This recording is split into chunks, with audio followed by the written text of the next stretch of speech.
Good evening to the people of the Virgin Islands from Antigua to Just Van Dyke. A special good evening to the residents of the 8th electoral district and those listening to us by radio and television. I am here in support of my very good friend, a man of integrity, a man that I know will serve the people of this district very well, a man who can do things, because while experience is important, if you have experience and you do nothing, you might as well have not had it in the first place.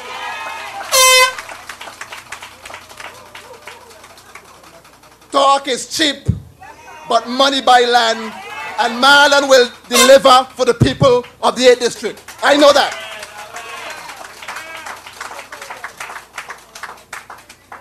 But ladies and gentlemen, the government of the Virgin Islands a few months ago at a ceremony said that the social services sector in this country has been lagging behind. And I must say it is one of the very few things that I agree with them on. My friends, it is said that a society is judged based on how it treated seniors. It's young and the most vulnerable in its community. And ladies and gentlemen, the judgment is not good when it comes to the British Virgin Islands. We have not been as caring to our vulnerable citizens as we should have been over the last 4 years. As a matter of fact, life for our seniors has become much more difficult over the last 4 years. Ladies and gentlemen, the Adina Donovan Home for the Elderly is not one that is fit for our seniors. We have a country which has a projected income this year of $289 million. For a place that has this kind of potential to generate this kind of money, do you think that our senior citizens should be living the way they're living now? No. Just a few months ago, when the roof on the home was being repaired, we had our seniors camping out in the most uncomfortable manner at the Rotong Center. I have a problem with this. Our seniors need a modern facility where they can receive proper care in their golden years. They need a place where there are recreational facilities that will keep them active and keep their blood circulating well. A place where they have physicians to administer care. A place where they have the things that they need to make their lives comfortable. Our seniors worked hard for this country, and they have paved the ground upon which our leaders now loftily stand. And it's a burning shame that the new senior citizens' home was not built by this administration, especially since the NDP laid the groundwork before they left office. No home was built for our seniors, but $2 million was spent on a wall and sidewalks in Seacoast Bay. Putting the building of walls before a comfortable life for our seniors. But don't mind that. They will say because of the global recession, they couldn't build a home for our seniors. What about the life for our citizens with mental challenges? When you traverse the streets from east to west, you see our mentally challenged wandering in the streets with nowhere to sleep, nothing to eat, and no one to care for them. This again is a burning shame. And our leaders are touting international reports say this and international reports say that. Did you tell them that you have no place to put your mentally ill in this country? We need a mental institution in this country right away. A responsible society and a responsible government would know that you do not neglect the disadvantaged and less fortunate in the society. And when some of our mentally ill citizens commit offenses, they're taken to court and then sentenced to prison. This is in no way an indictment on the legal system. They are doing the best that they can with what they have. But prison is for criminals, not for someone who is mentally ill.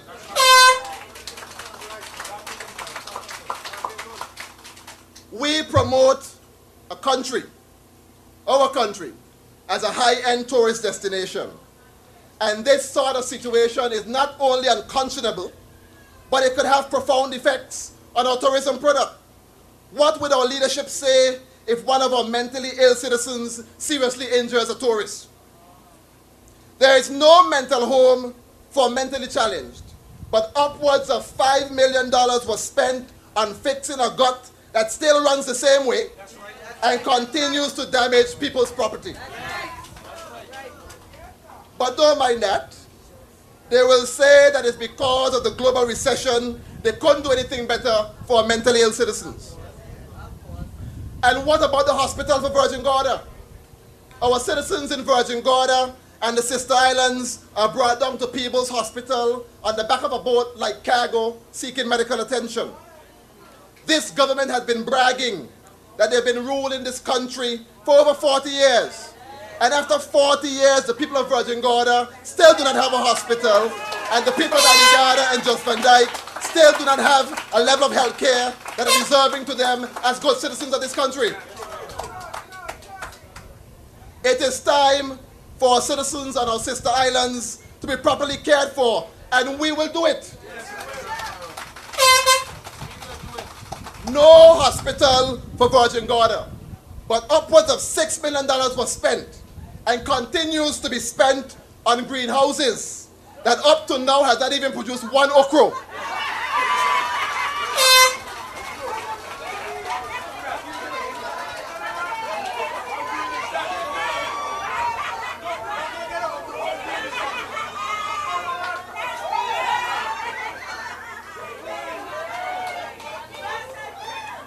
But don't mind that. They will say that it's because of the global recession they could not build a hospital for Virgin Gorda. And what about our citizens who are living with disabilities? Especially our children that are born with disabilities, such as autism, physical, hearing, and vision impairments, and learning challenges. The parents and guardians of these children are still having difficult times in finding assistance to care for their loved ones. These children have dreams and aspirations like all of us. And every effort must be made to ensure that they become productive members of our society. I pledge to you, fellow Virgin Islanders, your new NDP team, your new NDP government will give the parents, guardians, and children living with disabilities throughout these Virgin Islands the support that they need when we take office.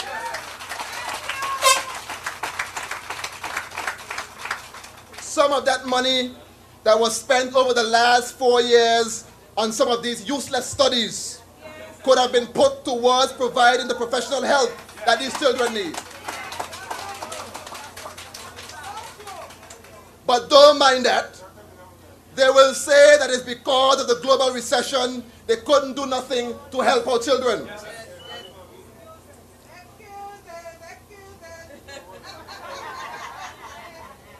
The cost of living in this country has been on steady increase over the last 4 years, and it continues to increase.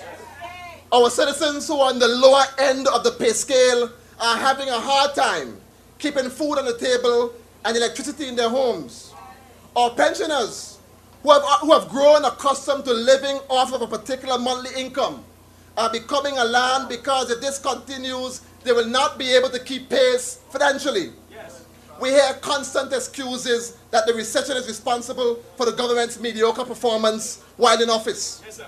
I ask you tonight, is the global recession responsible for this government not implementing the necessary policies to keep the cost of living down? No. This is not something that calls for money, but it would have saved our citizens millions and would have curtailed the exportation of our hard-earned money to St. Thomas. Yeah. There are some very important things that can be done to improve the lives of our people that do not have a price tag attached to it. Yes, and this is one of them.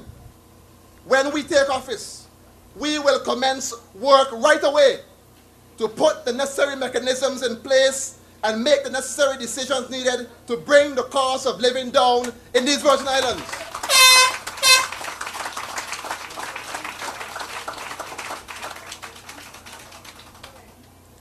Ladies and gentlemen, Martin Luther King said that the ultimate measure of a man is not where he stands in moments of comfort and confidence, but where he stands at times of challenge and controversy.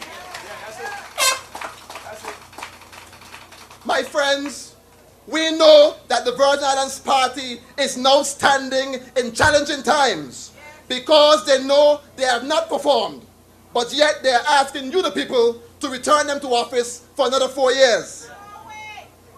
They have also realized that the people are not impressed with them, and the support that they've expected to receive at their rallies have not been forthcoming at all. So they're resorting now to the usual lies and trickery. And it seems to me that lies and trickery has now become a part of the DNA of the Virgin Islands Party.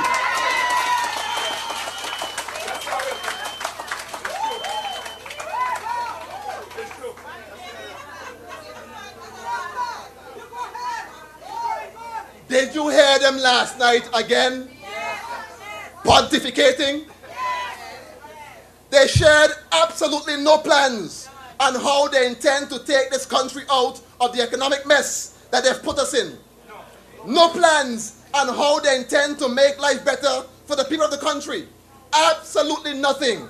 Last night was all hat and no cattle.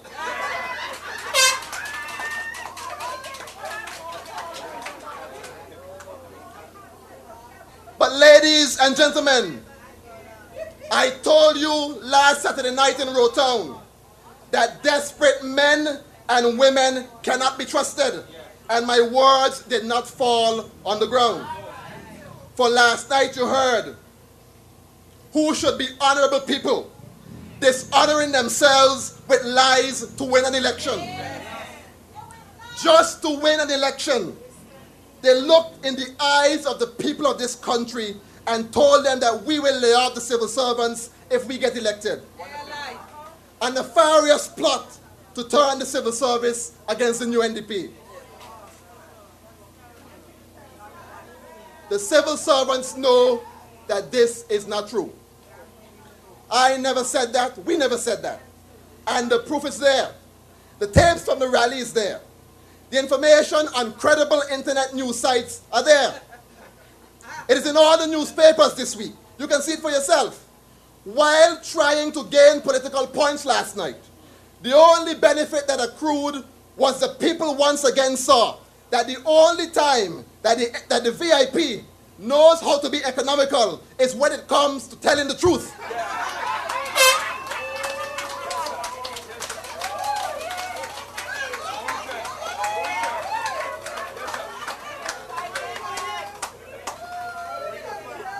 You cannot believe a word that comes out of their mouths. They were the ones who placed the hiring freeze on the civil service. Yes. They were the ones who commissioned this very same KPMG study on the civil service. But I tell you, a false witness shall not be unpunished. And he that speaketh lies shall perish.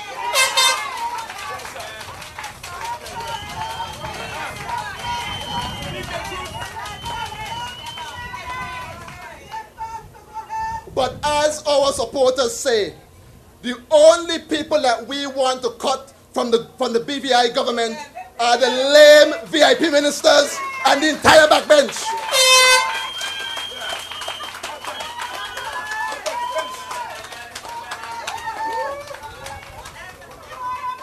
It seems to me that these same men and women do not understand the seriousness of the present situation in the Virgin Islands. It seems to me that they cannot understand that times in the Virgin Islands are hard, or people are without jobs, funds are scarce, and the future for many appear bleak. Or perhaps we should blame that. Blame their lack of understanding on the global recession. But in all seriousness, our territory is in need of honest men and women to take it forward. the issues we presently face will not disappear after November 7th. It is only then the real work will start to get us out of the ditch that we're presently in. So far, you have been hearing from our trusted leader, Honorable D. Orlando Smith, your next premier.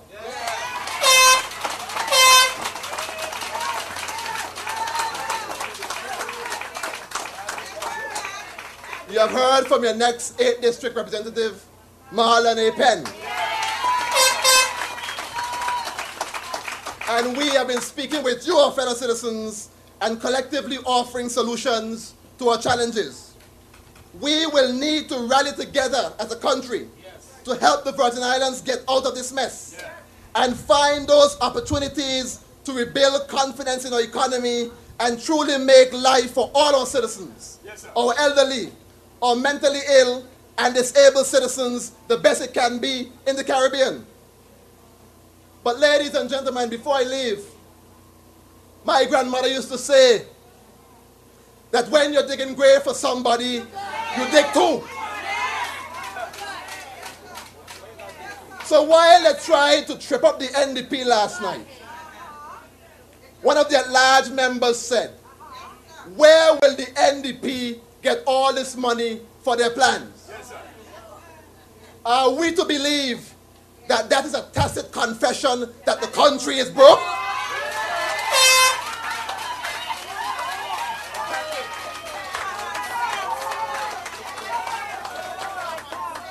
Is that the reason why the Auditor General's report for 2008, 2009, and 2010 has not been tabled?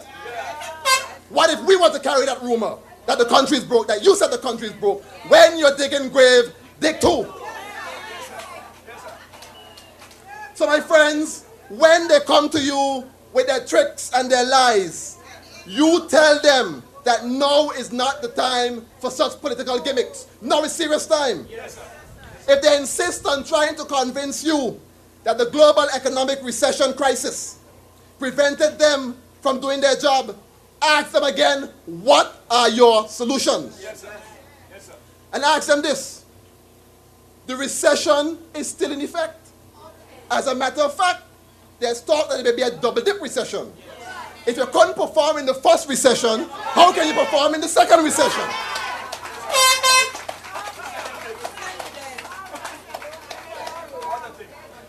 The global economic landscape has changed, and these guys just don't have it. Ask them what are their plans to move this country forward, and you will find out that there's nothing there. All hat and no cattle. On November 7th, I urge you, my fellow citizens, vote for a better Virgin Islands. Vote to give back this country to leaders that are honest, ready, and have a proven track record of doing things and moving this country forward. On election day, vote the new National Democratic Party all the way, because we are still the best hope for this country's future. I thank you. NDP does dwell in the place of the Most High. Oh, yes, that's true. And abide under the shadow of the Almighty.